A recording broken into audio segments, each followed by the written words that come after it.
राज्यातील शेतकऱ्यांकरता आनंदाची बातमी आहे, कारण शेतकरी कर्जमाफीची पहिली यादी आज जाहीर होणार आहे. कृषी मंत्री दत्तात्रय भरणे यांनी या संदर्भात माहिती दिली आहे.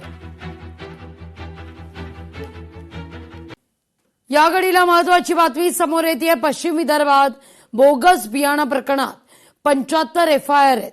13 कंपनींवर गुन्हे दाखल आहेत.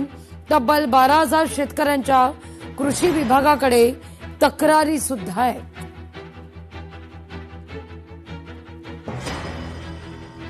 अमरावती विभागाच्या 5 जिल्ह्यांमध्ये मागच्या काही दिवसांपासून सोयाबीन बियाण्याची उगवण समाधानकारक नसल्याबाबतच्या तक्रारी शेतकऱ्यांकडून प्राप्त झालेल्या आहेत आणि त्या अनुषंगाने कृषी विभागाने ताबडतोब त्याची दखल घेतलेली आहे. या 5 जिल्ह्यांमध्ये ज्या कंपन्यांच्या बाबतीमध्ये तक्रारी होत्या त्यांचं जे बियाणं उपलब्ध त्यावेळेला होतं ते बियाणं ताबडतोब कृषी विभागाने विक्री बंद आदेश त्याला दिलेले आहेत आणि जवळपास 4 कोटी इतक्या रकमेचं बियाणं याची विक्री बंद केलेली आहे आणि त्यामधून शेतकऱ्यांचं जे संभाव्य नुकसान झालं असतं ते नुकसान टाळण्यात आलेलं आहे. तर नंदुरबार जिल्ह्यामध्ये खरीप हंगाम संकटात आहे. पीक विम्याकडे शेतकऱ्यांनी पाठ फिरवली आहे. पावसाच्या उघडीपेनं या ठिकाणी चिंता वाढलेली आहे.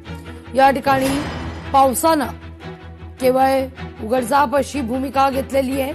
विशेषतः पावसानं बहुतांश ठिकाणी ओढच दिलेली आहे.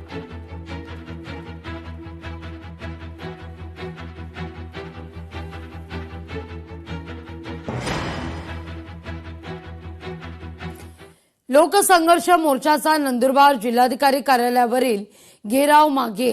प्रशासनाच्या लेखी आश्वासनानंतर आंदोलन स्थगित आहे.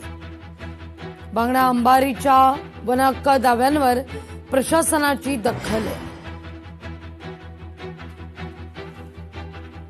लोकसंघर्ष मोर्चाच्या वतीने कालपासून तर आजपर्यंत आंदोलन चालू होतं.